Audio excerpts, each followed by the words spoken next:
Abra sua Bíblia, por favor.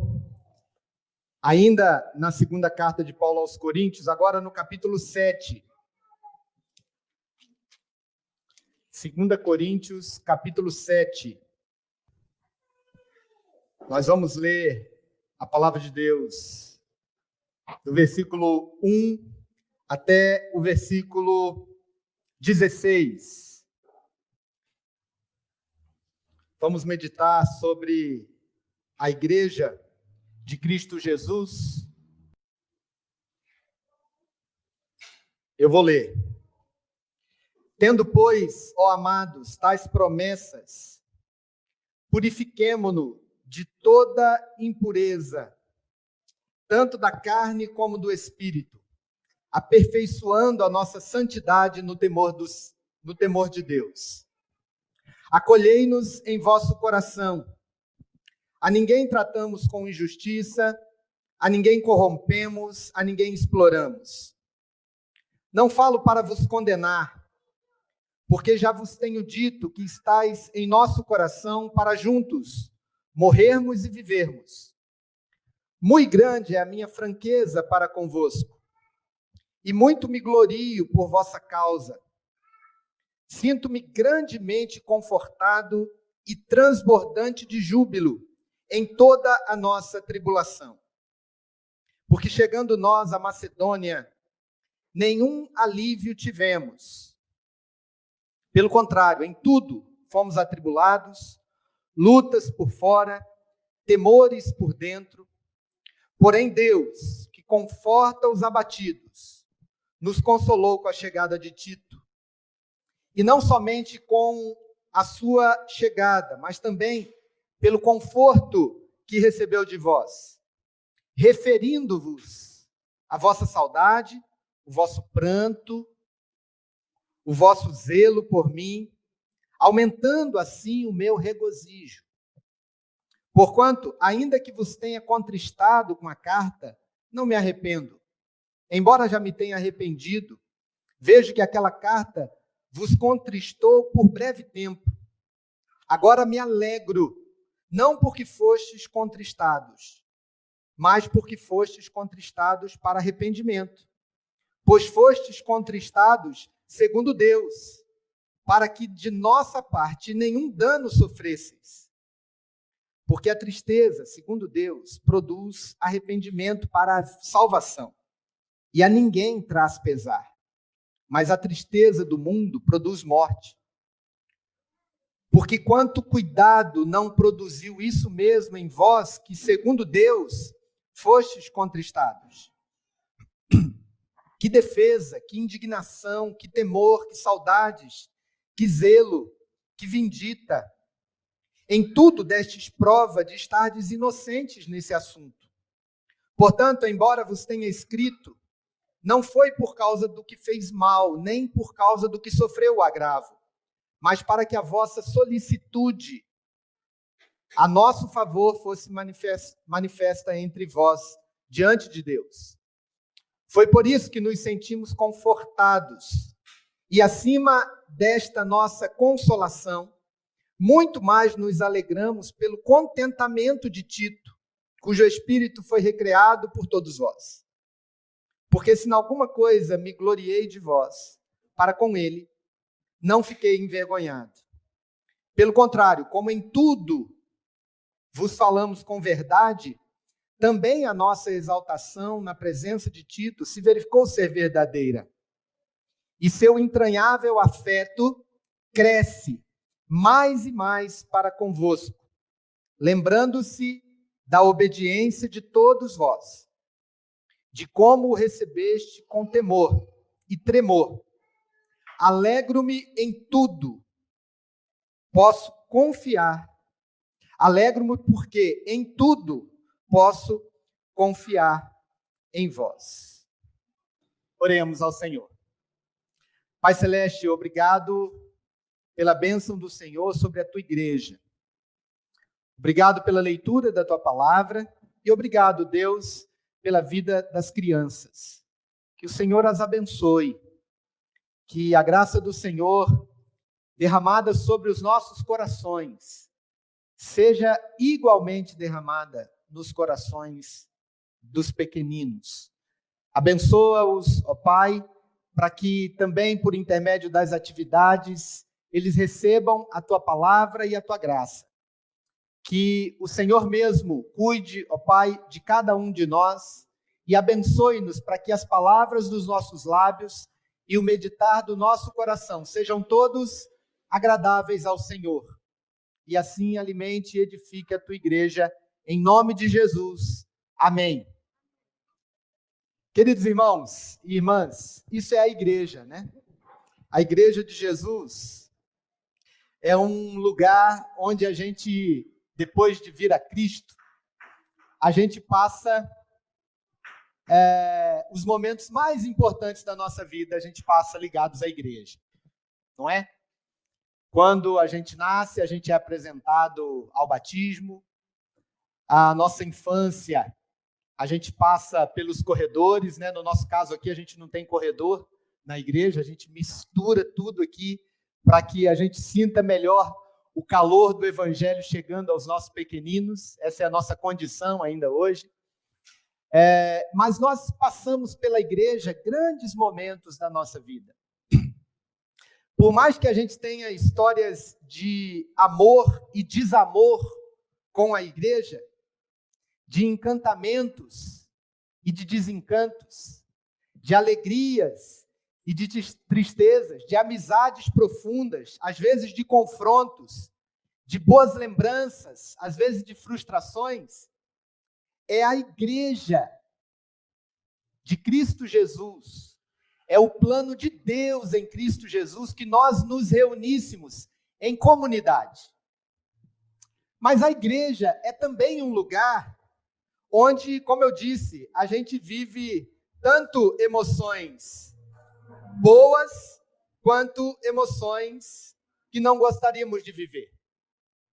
A carta de Paulo aos Coríntios, na verdade são várias cartas, segundo os estudiosos, Paulo, há evidências de que ele tenha escrito 4 cartas aos Coríntios. Uma primeira, que ele cita na primeira carta aos Coríntios, dizendo que ele havia escrito como instrução para a igreja. A segunda carta, que é a que temos escrita como a primeira epístola aos Coríntios.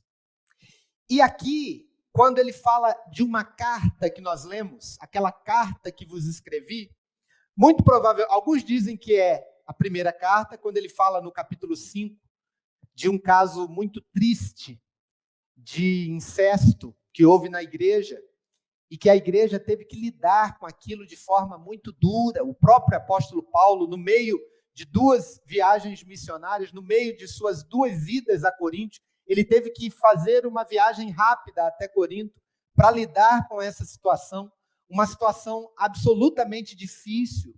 Inclusive, Paulo foi exposto na igreja. Certamente havia ali uma pessoa ou um grupo, mas provavelmente uma pessoa. Não há evidências claras no texto bíblico sobre esses acontecimentos. Todos eles são vagos, mas os indícios mostram que, de fato, isso ocorreu, né? Ele, entre essas 2 cartas, ele, ao sair de Corinto, depois de um grande trauma com a igreja, de uma disciplina muito forte por causa desse caso difícil, alguns dizem que ele escreveu uma outra carta, uma carta em que ele mostra, talvez com palavras mais duras, que a santidade de Deus não poderia ferir a integridade, a santidade de Deus teria que ser observada de modo que a integridade da igreja seguisse essa santidade, que as atitudes que eles haviam enfrentado com aquele caso grave de disciplina foram duramente criticadas por ele numa suposta terceira carta, que é exatamente a que ele cita aqui, conforme nós lemos no versículo 8. E então ele escreve a carta que nós temos de 2 aos Coríntios, para lidar como uma espécie de defesa do seu ministério. Imagine você que já passou pela igreja durante um tempo, um pastor que tenha um problema com a igreja grave, um pastor que seja, talvez, escorraçado pela igreja por conta de uma atitude muito dura, um pastor que tenha passado pela igreja numa situação de crise profunda, de um pecado enorme que marcou a vida da comunidade. O apóstolo Paulo passou por essa situação e agora ele escreve a segunda carta aos Coríntios para fazer uma defesa do seu ministério, para dizer para a igreja como era o seu coração, para se explicar. É interessante, né? O pastor ter que escrever para se explicar sobre o que havia acontecido na igreja. De forma que a carta aos Coríntios é uma carta cheia de paradoxos. O apóstolo Paulo fala, por exemplo, no capítulo 2, versículos 6 e 17, sobre a vida no Espírito e sobre a vida sobre a lei. Ele faz esse paradoxo. Ele fala muito no capítulo 4 e no capítulo 5 sobre a vida terrena da igreja, mas sobre a perspectiva da eternidade na vida da igreja. Ele fala que a igreja vive esses dois momentos, o momento daquilo que é literal, que é diante dos olhos, mas que nós não nos miramos pelas coisas que vemos, mas pelas que não vemos. Versículo 17 do capítulo 4, ele fala isso. Ele fala daquilo, no 18, sobre o visível e o invisível. E nesse capítulo 7, ele abre o coração para a igreja, como que se reconciliando com ela. Como que dizendo, olha, o meu coração está aberto para vocês. Eu amo vocês. Eu estou pronto para viver e para morrer com vocês. Eu nunca me afastei do evangelho. De fato, eu escrevi aquela carta machucou algumas pessoas, alguns ficaram contristados, entristecidos, mas serviu para o arrependimento da igreja. Eu fiquei muito triste, muito aflito, porque o que acontece aqui? O apóstolo Paulo está no meio de uma viagem, provavelmente ele está em Éfeso. E quando ele foi nessa segunda vez a Corinto, que ele viveu ali o trauma, ele deixou ali Tito e continuou a sua viagem missionária. Só que passaram-se meses e ele não teve nenhuma notícia, não tinha WhatsApp na época, não tinha Facebook, não tinha e-mail, não tinha telefone. Ele ficou esperando o seu ajudante, o seu assistente, Tito, vir a ter com ele com notícias da igreja. Ele não sabia, por exemplo, se a igreja estava falando mal dele. Ele não sabia se a igreja tinha se desviado por completo do evangelho e tinha fechado as suas portas. Ele não sabia como a igreja tinha sobrevivido àquele momento de trauma enorme que havia passado. Ele estava aflito, preocupado, contrito no seu coração, como ele diz aqui, arrependido, no sentido de estar afetado por aquela situação, sem ele ter notícias da igreja. Até que ele recebe a presença de Tito, e então ele escreve esse capítulo 7, falando de tudo o que ele passou, tudo que ele sentiu, mas de tanta alegria que ele tinha de poder saber que a igreja estava bem, que a igreja permanecera fiel e que as notícias, certamente a notícia que Tito trouxe para Paulo, era que a igreja estava com saudade dele. Ele, com medo de que a igreja estava o rejeitando, ele falou, não, a igreja está com saudade. Eles te amam. E aí ele abre o coração de uma forma muito emotiva, né? Queridos, assim é a igreja. A igreja é um lugar extraordinário para a gente estar. É na igreja que a gente encontra Jesus. É na igreja, ou por intermédio da igreja, que a nossa vida é transformada. Nós temos uma grande dívida de afeto e de entrega e de serviço com a igreja. Porque tudo o que acontece na nossa vida, no que diz respeito à nossa vida cristã, no que diz respeito à nossa fé, é por causa da igreja que Cristo instituiu. É porque alguém serviu, é porque alguém amou, é porque alguém abriu mão do seu tempo, é porque alguém abriu mão dos seus recursos, é porque alguém investiu na igreja. É maravilhoso estar na igreja.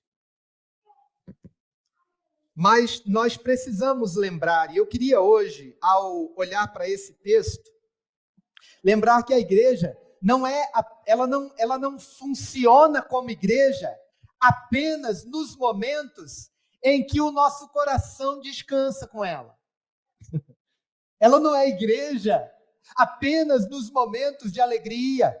Ela não é igreja apenas no momento em que a gente recebe o que a gente procura, ou que a gente colhe determinado fruto de uma vida cristã, de uma vida de dedicação, de uma vida de oração, ou de algo, ou de uma bênção que recebemos do Senhor. Ela é igreja em todos os momentos. Ela não é igreja só quando a gente está precisando, por exemplo, de uma cura, e vai até a comunidade, e aquela comunidade ora por nós, e Deus ouve a oração dos santos, e a pessoa é curada. Não é só ali. A igreja é um lugar de afetos profundos, é um lugar de profundo envolvimento, mas ela também é um lugar de grandes decepções, de grandes desencantos. A palavra igreja significa literalmente reunião dos fiéis. A melhor palavra no português para designar a igreja é assembleia. Ou seja, a igreja existe enquanto estamos reunidos. A reunião daqueles que amam a Jesus, daqueles que entregaram suas vidas a Cristo, que foram salvos pela graça de Deus, isso é a igreja. É uma comunidade. Como é que a gente define uma igreja verdadeira? Os teólogos do passado fizeram isso por nós. Desde o grande teólogo lá do século IV, a igreja verdadeira é definida por um lugar onde a palavra é pregada, a palavra de Deus, e os sacramentos são administrados corretamente, o batismo e a ceia. Mais tarde, no século XVI, um outro grande teólogo entendeu que um terceiro elemento seria importantíssimo para que uma igreja verdadeira fosse estabelecida. E não era o nome de uma denominação, e sim a disciplina bíblica, amorosa, dada por concílio, por assembleia, por resolução da maioria dos santos que se reúnem na igreja. A disciplina seria essa terceira marca de uma igreja verdadeira. Então, não tem igreja sem lágrimas. Não tem igreja sem lutas. Não tem igreja sem algum grau de sofrimento. Mas não há outro lugar tão maravilhoso, tão especial, em que a gente experimenta os mais primordiais elementos da vida cristã, que não seja a igreja de Cristo Jesus. É ali que a gente deve estar. Hoje nós vivemos num tempo de muita mercantilização da igreja. Como se houvesse uma grande prateleira, e naquela prateleira a gente vai aqui, busca ali, bom, a melhor mensagem está aqui, a melhor vida autônoma está aqui, o melhor status está aqui, e agora, então, em tempo de pandemia, virou um negócio tremendo, né? Porque você tem um cardápio para você escolher que tipo de igreja você vai consumir. ou que tipo de igreja você vai aderir. A questão é, como que eu posso viver em paz na igreja, sendo ela esse lugar de afetos e desencantos? Como eu posso, assim como o apóstolo Paulo, depois de passar por um grande trauma, de uma grande situação difícil na igreja, abrir o coração e dizer: eu quero estar com vocês. É bom estar com vocês. Eu abro o coração para vocês, porque vocês são a igreja de Cristo. Cristo nos salvou. E por causa de Cristo, nós estamos juntos para viver ou para morrer. Por que então, queridos, que a igreja, olhando aqui para o texto, é esse lugar de afetos e desencantos? Eu quero caminhar aqui no texto com os irmãos e pensando em alguns paradoxos. Você sabe o que é paradoxo, né? Quando uma coisa se afronta totalmente à outra e, estranhamente, elas, às vezes, se transformam numa moeda, que tem dois lados, né? Mas, às vezes, são realmente opostas entre si. A igreja é um lugar de afetos e desencantos, porque é um lugar de gente, em primeiro lugar, que vive o tempo todo um tipo de tensão entre uma vida própria, autônoma, moralmente falando, e uma vida de obediência à vontade de Deus, à ética cristã, o cuidado com a santidade por causa de Jesus.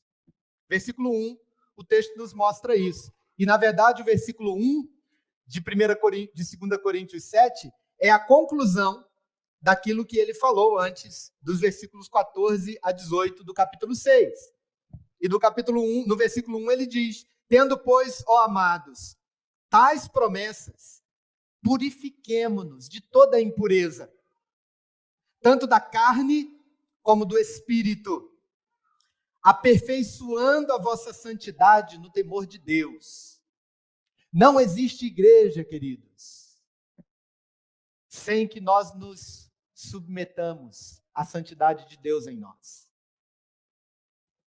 Não vai ser possível você achar uma igreja ideal para você viver se o seu ideal moral for definido por você mesmo e não pela palavra.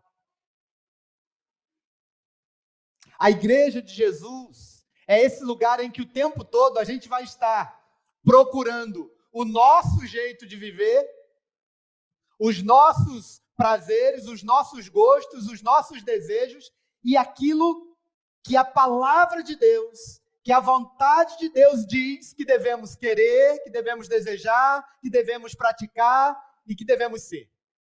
A igreja é um lugar em que sempre a gente vai ser trazido para o prumo moral de Deus. Isso não é uma prerrogativa ou um pré-requisito para você entrar na igreja, entenda isso. Porque isso tem a ver com o encontro com a pessoa de Cristo. O apóstolo Paulo está dizendo aqui, tendo, pois, ó amados, tais promessas. Que promessas? Versículo 18 diz: eu vou ser seu pai, eu vou ser pai para vós outros, e vós sereis meus filhos. Diz o Todo-Poderoso.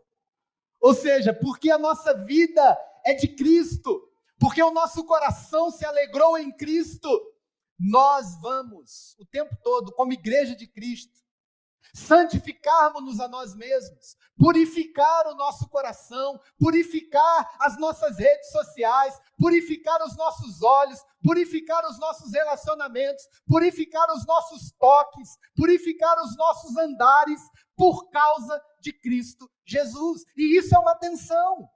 Porque o tempo todo nós somos confrontados com um tempo presente do lado de fora da igreja, que tenta de alguma forma impor a sua ética, a autonomia, a sua forma de viver dentro da igreja. E aí vai haver tensão, mas é uma tensão em que tem que prevalecer a vontade de Deus, em que tem que prevalecer a purificação de toda impureza, tanto da carne como do espírito. E aqui a carne e o espírito é como se fosse o corpo e a alma.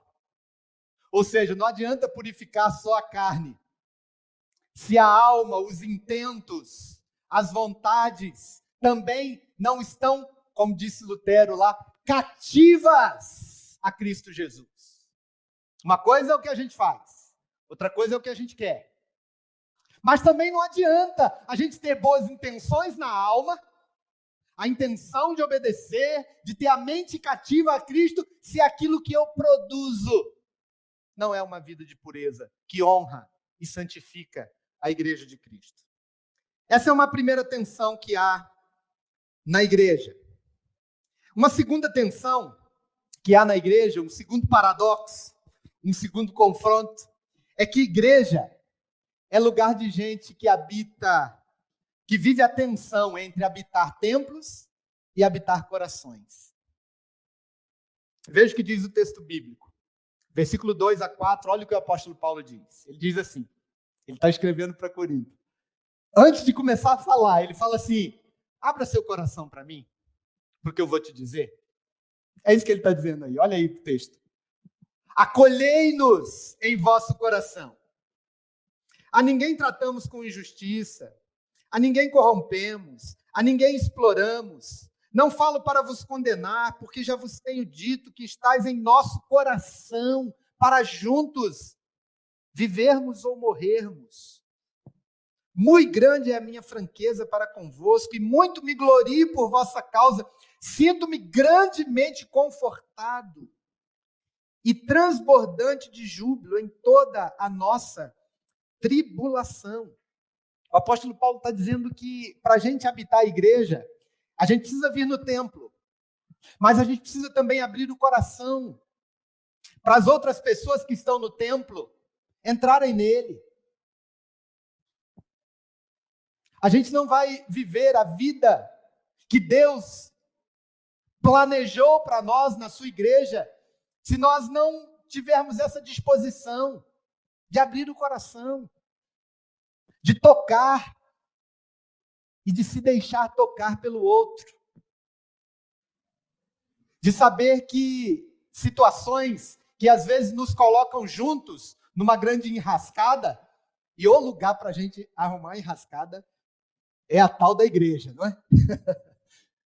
A gente está sempre arrumando uma valinha ali para cair, um buraquinho para torcer o pé, né? Um lugar para uma chuva para se molhar, né?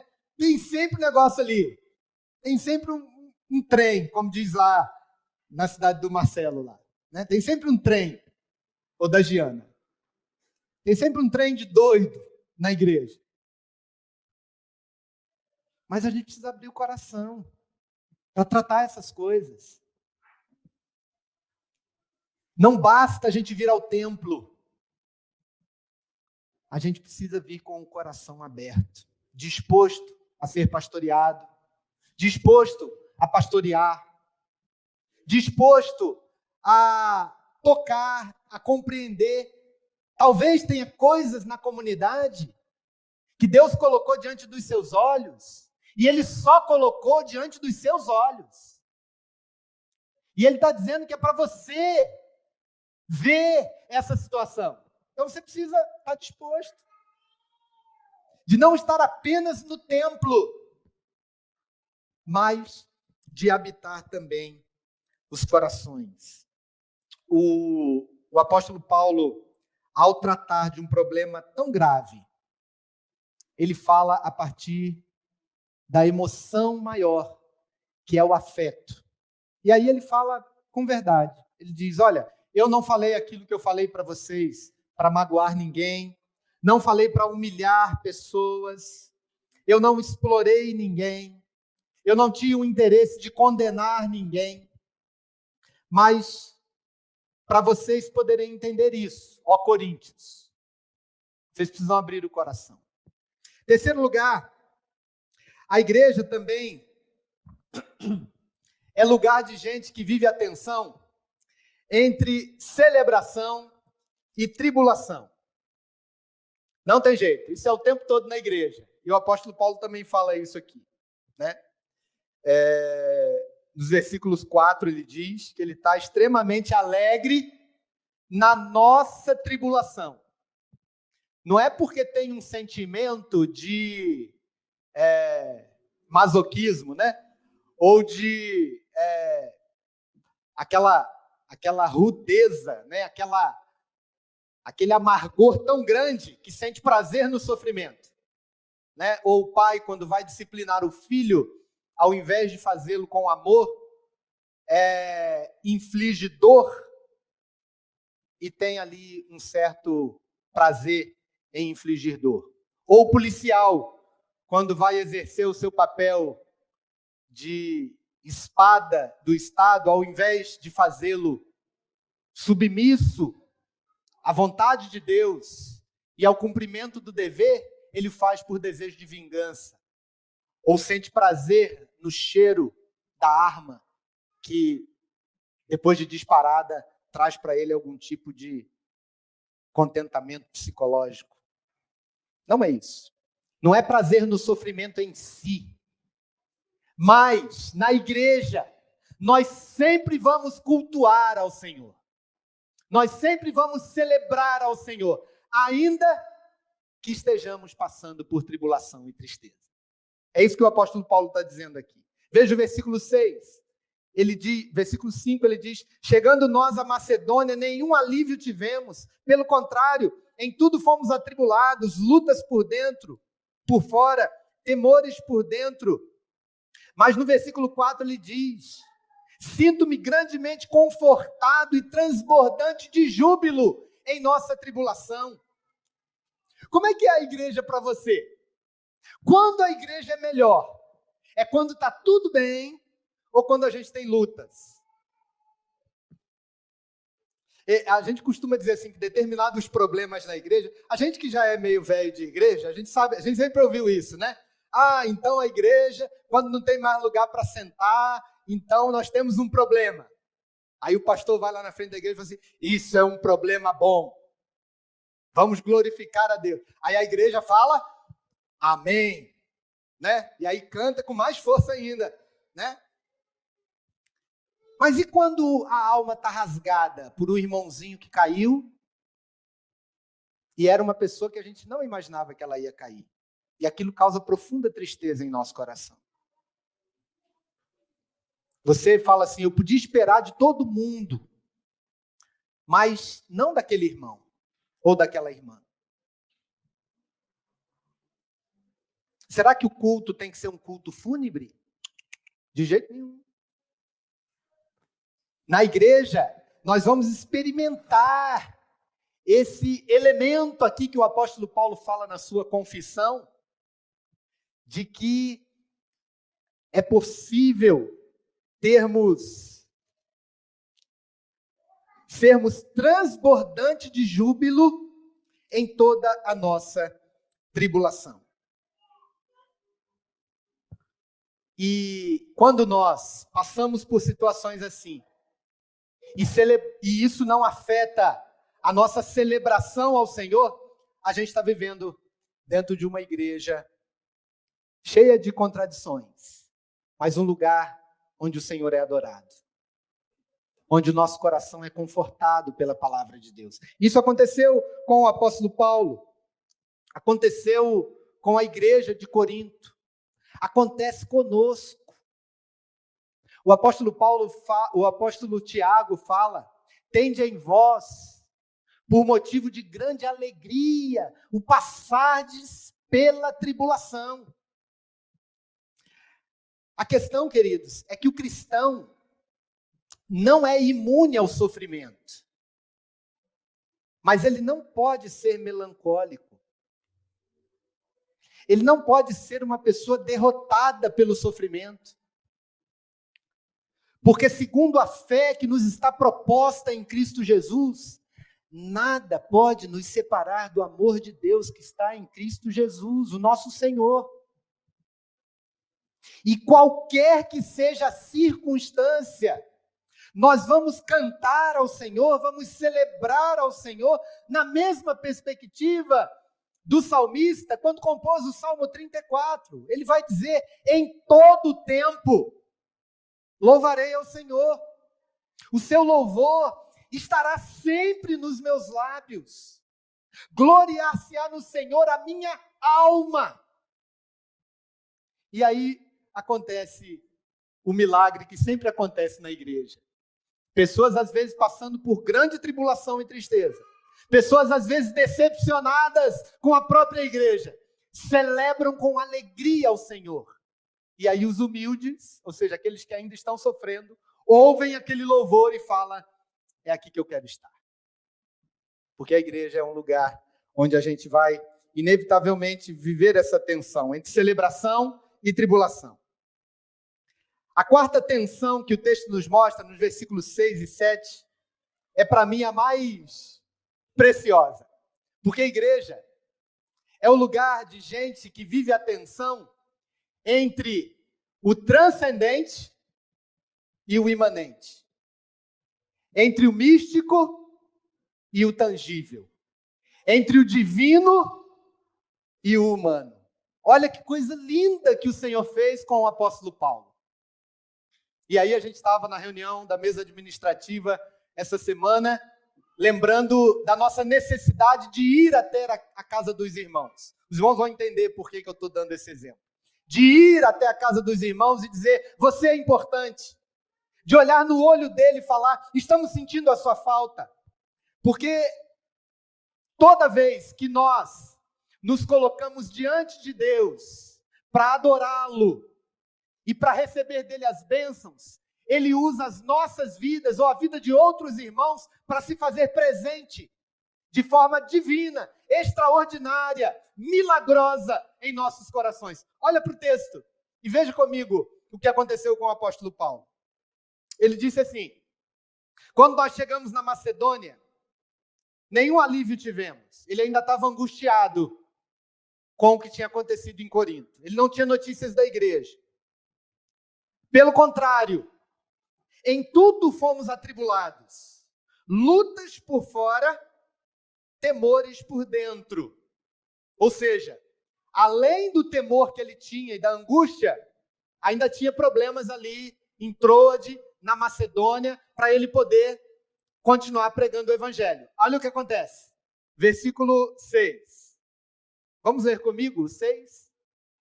Porém Deus, que conforta os abatidos, nos consolou com a chegada de Tito.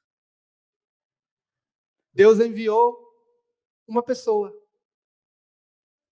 um irmão, para se mostrar presente, para Deus se mostrar presente por intermédio do irmão. Olha o conforto que foi as notícias que o Tito trouxe. Veja como Deus manifesta a sua grandeza divina, extraordinária, milagrosa. É por intermédio de um aperto de mão, ou de alguém que fala alguma coisa para nós, ou de alguém que nos acolhe em determinada situação, ou de alguém que olhando nos nossos olhos sabe o que estamos passando e diz, o Senhor é contigo, meu irmão, minha irmã. Na igreja a gente vai viver isso o tempo todo. Vai ter gente até que antes de conhecer a palavra, vai achar que foi só o irmão que abençoou. Não tem um monte de gente que fala assim, eu vou para a igreja porque ali o povo é muito acolhedor. Ali eu me sinto bem. Ali as pessoas falam comigo. E aí, do outro lado, a gente já ouviu também 1 milhão de pessoas dizerem, eu fui naquela igreja, entrei mudo e saí calado. Entrei e ninguém me viu, ninguém me notou, e etc, etc. Tem gente que pensa que a bênção de Deus é só o aperto de mão. É só o abraço, é só o acolhimento. Mas isso é uma manifestação de Deus na vida de quem Ele está chamando para a salvação. Ele usa a sua vida para isso. Ele usa o seu ministério. Ele usa coisas que Ele coloca como ideias, ou ações, ou atitudes no seu coração, para que você acolha. E aí, na hora do cafezinho, o culto continua, Deus continua se manifestando. Na segunda-feira, num telefonema, Deus continua se manifestando. Numa visita de 2 irmãos ou 3, na casa de um quarto ou quinto de uma família, Deus continua se manifestando. Se manifesta tanto na vida daquele que foi visitar, quanto na vida daquele que recebeu a visita. É Deus agindo. Igreja é lugar disso. A gente está ali vendo as bênçãos, visivelmente. Mas quem as está trazendo é o Santo Espírito de Deus. É a gloriosa presença de Deus na vida da igreja. Mas a igreja também, queridos, se nós olharmos aqui, versículos 8 e 9, nós vamos ver que a igreja, em quinto lugar, é lugar de gente que vive uma outra tensão. A tensão entre o desejado e o possível. Nem tudo é possível na igreja. Às vezes a gente até queria que fosse. A gente queria que o pastor fosse mais bem arrumado, que ele olhasse para mim todas as vezes, ou que a irmãzinha falasse mais ou falasse menos, ou que a esposa do presbítero fosse mais generosa, ou que a gente queria um monte de coisa na igreja. Mas o texto nos diz que, às vezes, a igreja é um lugar onde a gente precisa lidar com a verdade. E a verdade nem sempre é aquilo que nós desejamos. O apóstolo Paulo não queria ter lidado com o problema que ele teve que lidar da forma como ele fez. Mas ele, no fim, ele disse para a igreja, foi bom porque a igreja se arrependeu. Veja, versículos 8 e 9. Porquanto, ainda que vos tenha entristecido com a carta, não me arrependo. Embora já tenha me arrependido, vejo que aquela carta vos entristeceu por breve tempo. Mas agora me alegro, não porque vocês ficaram tristes, mas porque vocês foram entristecidos para o arrependimento, porque foram entristecidos segundo Deus, para que de nossa parte nenhum dano sofresses. O que o apóstolo Paulo está dizendo aqui? Que determinadas coisas acontecem na igreja para o bem da igreja, para que Deus manifeste a sua graça. E na igreja de Corinto foi exatamente assim. As pessoas ficaram, sim, entristecidas por um tempo, mas elas se arrependeram. Porque havia tanto o problema que também não é claro, não se sabe exatamente de qual problema se está falando aqui. Pode ser que seja o caso de incesto, do moço que desejou a esposa do próprio pai, conforme 1 Coríntios capítulo 5, mas pode ser um outro caso. A questão é que determinadas situações ocorrem e acontecem na igreja para arrependimento, para crescimento, para você lidar com as coisas segundo a vontade de Deus. Nem toda tristeza é ruim. A tristeza em nosso coração, que vai nos mostrar justamente o quanto nós precisamos da graça reparadora de Deus em nossas vidas. Há situações que, de fato, não gostaríamos de passar, mas nós precisamos, nessas situações, analisar o nosso coração. Tanto a alegria quanto a tristeza são elementos aqui importantes no texto, né? Porque a alegria que Paulo tem é uma alegria segundo Deus, não uma alegria segundo os seus intentos humanos. Veja que ele sofre aqui. Esse texto é fantástico, porque ele mostra a humanidade do apóstolo Paulo. Ele mostra o grande pregador, talvez a pessoa mais espiritual que pisou o planeta Terra. Quem diz isso não sou eu, mas um grande teólogo da Inglaterra, chamado Martin Lloyd Jones. Ele diz que ninguém há semelhante ao apóstolo Paulo. Ninguém que tenha pisado o planeta Terra em nenhum tempo tenha vivido tanto a graça de Deus e a grandeza de Deus, a comunhão com Deus, quanto o apóstolo Paulo. Ao ponto de ele ter tido uma visão tão extraordinária, que ele diz assim: eu conheço um homem que foi elevado ao terceiro céu. E ele ouviu palavras tão extraordinárias que aos homens não é lícito pronunciar. Esse homem está aqui chorando porque talvez tenha magoado alguém. Está aqui chorando porque a santidade de Deus estava sendo ferida na igreja. E ele precisava agir com o pulso firme. Ele precisava dizer as palavras que ele disse, embora, talvez, pelo que ele diz aqui, fossem as últimas palavras que ele desejasse dizer para a igreja.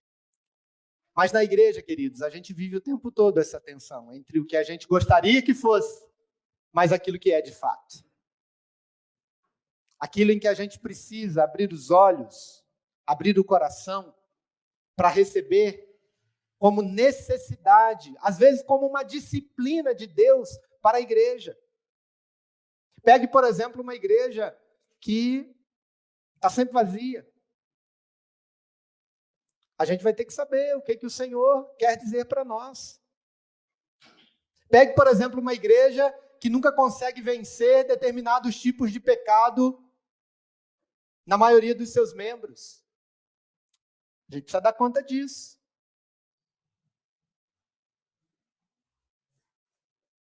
Por último, queridos irmãos e irmãs, a igreja é um lugar de afetos e desencantos, porque é um lugar de gente que vive uma última tensão aqui mostrada no texto.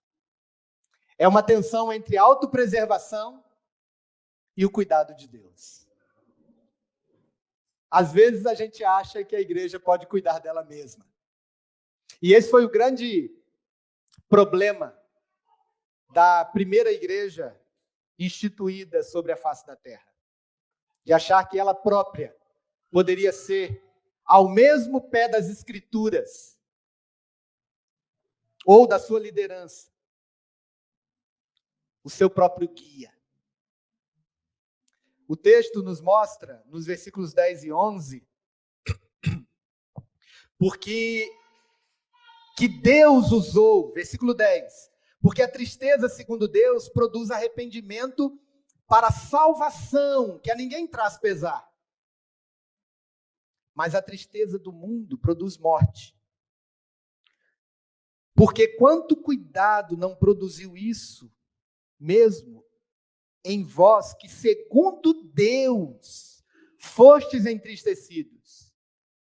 Aí ele vai dizer, que defesa, tudo o que aconteceu, né? Que indignação por parte de muitos, que temor do Senhor, que saudades, que zelo, que vindita, que punição. A palavra aqui é punição. Tudo isso aconteceu por vontade de Deus. É maravilhoso estarmos na igreja. Porque a igreja não é nossa. O Senhor nos colocou nela. Mas é Ele quem cuida da igreja. Aconteceu uma coisa muito interessante aqui com a gente na pandemia, né? A gente muito preocupado, né, com os cultos. Nos primeiros momentos dos cultos online, a gente aqui meio aflito, com o coração apertado, muito apertado. Parece que o Senhor nos preparou para isso, porque a gente transmitia os cultos lá do celularzinho, né, antes. A gente já tinha meio que um jeitinho, né? A gente até partia um pouquinho na frente das outras igrejas. E aí veio passando os meses, outros meses, e como é que a igreja está? Como é que estão os irmãos? Eles estão orando? Vamos começar a oração da manhã. Eles estão servindo ao Senhor? Eles estão sendo fiéis no sustento da casa do Senhor? Porque a gente continuou tendo aqui aluguel, a gente continuou tendo salário, a gente continuou tendo as obrigações, mas a gente não via a igreja. a gente não sabia por onde ela andava. A gente via, às vezes, nas redes sociais, né? E aí a gente não dá para saber se é igual na escola, né? Que o aluno vai lá, liga e volta a dormir, né? Mas está ali presente. É assim, quando eu dou aula, é assim. Acaba a aula, 9 horas. 60 alunos. Aí, tchau, pessoal, tchau. Aí vai saindo um, sai outro e tal. Aí, menos de 2 minutos, só tem uns 15 ali. Aí eu fico quieto e olho para os 15 que estão ali, né? Aí nada de se manifestar. O pessoal, estão aí, tchau, a aula acabou. Nada. Aí passa um tempo, entram lá, ô professor, tchau. Até semana que vem, obrigado pela aula. Aí vai 14. Aí daqui a pouco vem uma leva, fica uns 3. Só o nome, né? Às vezes eu desisto, né? Eu saio e faço uma oração no meu coração para Deus abençoar os alunos. Queridos, como é que é quando a gente não dá conta de cuidar de nós mesmos? Aí o que aconteceu de curioso foi o seguinte, que a gente teve, ao mesmo tempo que tivemos toda essa mudança, a nossa tesouraria perdeu ali, teve um problema de arquivos, de tabulação, houve problema na administração da conta do presbitério, por causa de registro de ata e etc. e tal. E eu frequentando as reuniões de pastores, né? O pessoal tudo falando, como é que está? A igreja está respondendo, como é que está a arrecadação, etc. e tal. Aí eu, tá uma bênção. Eu não tinha a menor ideia de como estava. Mas eu, tá uma bênção, o Senhor está cuidando. Louvado seja Deus, né? Passou 1 mês, 2 meses, 3 meses, tudo sob controle. As contas sendo pagas, todo mundo ali, né? Sendo suprido pelas necessidades que a igreja tem que suprir. 3, 4, 5, 6 meses. E aí, há 2 meses atrás, a gente conseguiu ter toda essa... Havia o controle, né? Mas eu, como pastor, eu tenho o privilégio de não me envolver, né? na parte financeira. Mas aí chegou o dia da reunião, aí quando veio o relatório tinha sido mais ou menos o seguinte: a igreja, no período de pandemia, ou nesse ano, em que ela deu um passo ousadíssimo no começo do ano, no sentido de obreiros, no sentido de desafios, ela tinha um aumento de quase 50% na sua arrecadação. Aquela semana foi como se eu tivesse recebido uma facada, assim, das boas, sabe? Mas era um incômodo no meu coração, falando, a igreja não é sua, pastor Marcelo. A igreja é de Jesus. É Ele quem cuida da igreja. Essa é uma tensão que a gente vive, Marcelo, na igreja. Às vezes a gente coloca a ideia de cuidado da igreja no conselho da igreja, no pastor da igreja, na liderança da igreja. Mas toda aquela tristeza que a igreja de Corinto passou, todos aqueles problemas que eles passaram, era Deus trabalhando na vida da igreja. Era Deus cuidando da igreja ao seu modo, e não ao modo que a igreja esperava. Meus irmãos, minhas irmãs, nós somos uma igreja de Jesus. Nós somos uma igreja que serve ao Deus vivo. Somos uma igreja viva. E somos uma igreja que é um lugar de Deus e de pessoas humanas. Somos uma igreja que é um lugar, sim, de alguns desencantos, de algumas decepções possíveis. Mas esse lugar que Deus planejou para nós é um lugar de afetos transformadores, extraordinários. Não viva longe da igreja. Não deixe que as tensões comuns da igreja te afastem de Cristo Jesus. Eu espero muito e oro ao Senhor e peço a Deus para que sejamos sim uma comunidade onde as pessoas recebem e entregam o amor de Deus. Por intermédio de pessoas que recebem e entregam o amor de Deus o tempo todo. E que tanto um quanto o outro são pessoas que vivem essas tensões, vivem essas dores, às vezes, da caminhada, mas vivem essas alegrias de poder habitar os corações, de poder ver a presença de Deus se fazer notória por intermédio daquilo que nós vemos, de ver o Senhor cuidar da sua igreja com amor, às vezes até com milagres, de forma que o nosso coração não tenha a menor dúvida de que é Deus quem está no controle da igreja. Que Ele nos abençoe. E ao participarmos da ceia do Senhor, que nós sejamos incluídos em nossos corações por aquilo que Deus já fez por nós. A coisa mais importante para você, para mim, diante dessa palavra, é que a gente se veja como parte integrante do corpo de Cristo. Você que está nos ouvindo, você que está aqui, não é dispensável. Ninguém é dispensável. Talvez você, de um lado, se ache muito imperfeito, ou de outro lado, ache que nós somos muito imperfeitos. Mas a igreja existe para acolher-nos a ambos, o que pensa de um jeito ou o que pensa de outro.